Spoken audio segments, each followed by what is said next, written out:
யோசுவா அதிகாரம் 6. எரிகோ இஸ்ரவேல் புத்திரருக்கு முன்பாக அடைக்கப்பட்டிருந்தது. ஒருவரும் வெளியே போகவும் இல்லை, ஒருவரும் உள்ளே வரவும் இல்லை.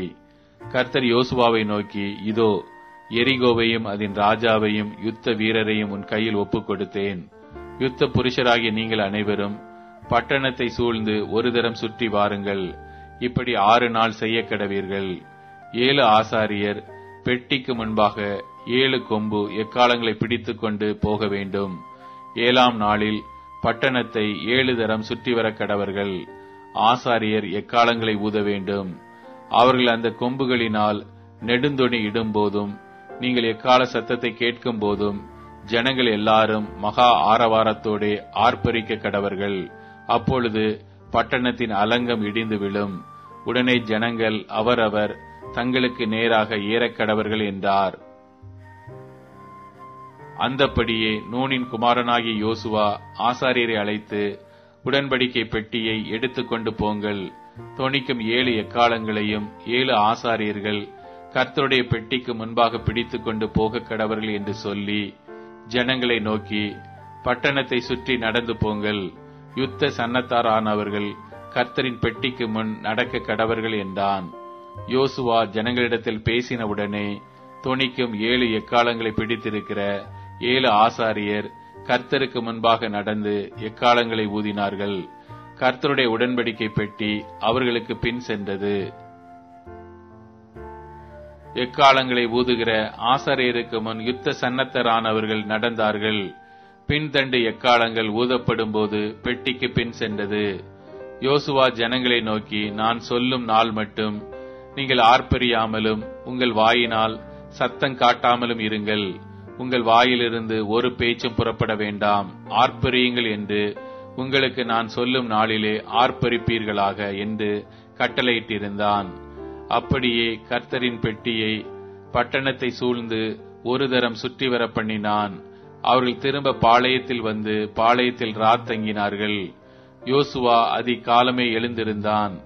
ஆசாரியர்கள் கர்த்தரின் பெட்டியை சுமந்து கொண்டு போனார்கள். தொனிக்கும் 7 எக்காளங்களை பிடிக்கிற 7 ஆசாரியர்களும் எக்காளங்களை ஊதிக்கொண்டே கர்த்தரின் பெட்டிக்கு முன்பாக நடந்தார்கள்.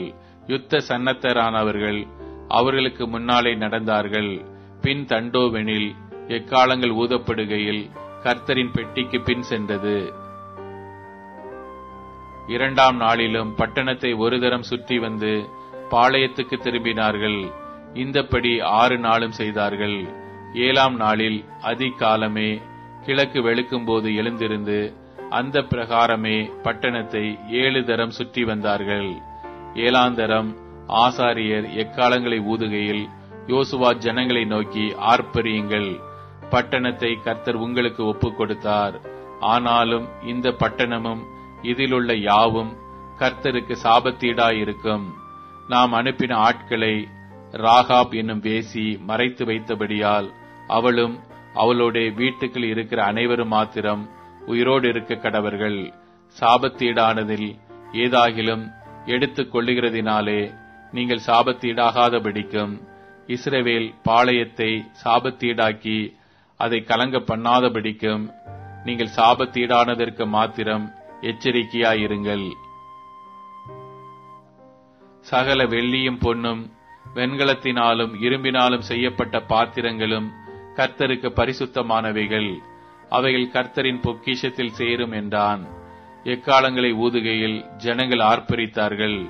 எக்கால சத்தத்தை ஜனங்கள் கேட்டு மகா ஆரவாரத்தோടെ முழங்குகையில் அலங்கம் இடிந்து விழுந்தது. உடனே ஜனங்கள் அவரவர் தங்களுக்கு நேராக பட்டணத்தில் ஏறி பட்டணத்தை பிடித்து பட்டணத்தில் இருந்த புருஷரையும் ஸ்திரீகளையும் வாலிபரையும் கிழவரையும் ஆடு மாடுகளையும் கழுதைகளையும் சகலத்தையும் பட்டய கருக்கினால் சங்காரம் பண்ணினார்கள்.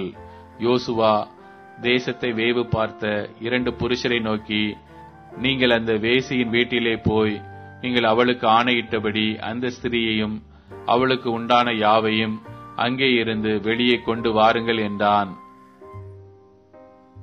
அப்பொழுது வேவுக்காரனான அந்த வாலிபர் உள்ளே போய் ராகாபையும் அவள் தகப்பனையும் அவள் தாயையும் சகோதரர்களையும் அவளுக்குள்ள யாவையும் அவள் குடும்பத்தார் அனைவரையும் வெளியே அழைத்து கொண்டு வந்து அவர்களை இஸ்ரவேல் பாளையத்துக்கு புறம்பே இருக்கும்படி பண்ணினார்கள். பட்டணத்தையும் அதிலுள்ள யாவையும் அக்கினியால் சுட்டெரித்தார்கள்.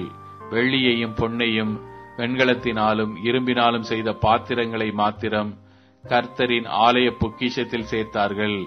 எரிகோவை வேவு பார்க்க யோசுவா அனுப்பின ஆட்களை ராகாப் என்னும் வேசி மறைத்து வைத்தபடியினால் அவளையும் அவள் தகப்பன் வீட்டாரையும் அவளுக்குள்ள யாவையும் யோசுவா உயிரோடே வைத்தான்.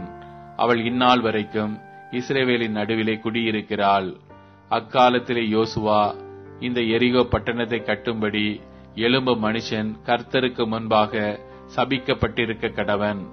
அவன் அதன் அஸ்திவாரத்தை போடுகிற போது தன் மூத்த குமாரனையும் அதன் வாசல்களை வைக்கிற போது தன் இளைய குமாரனையும் சாக கொடுக்க கடவன் என்று சாபம் கூறினான்.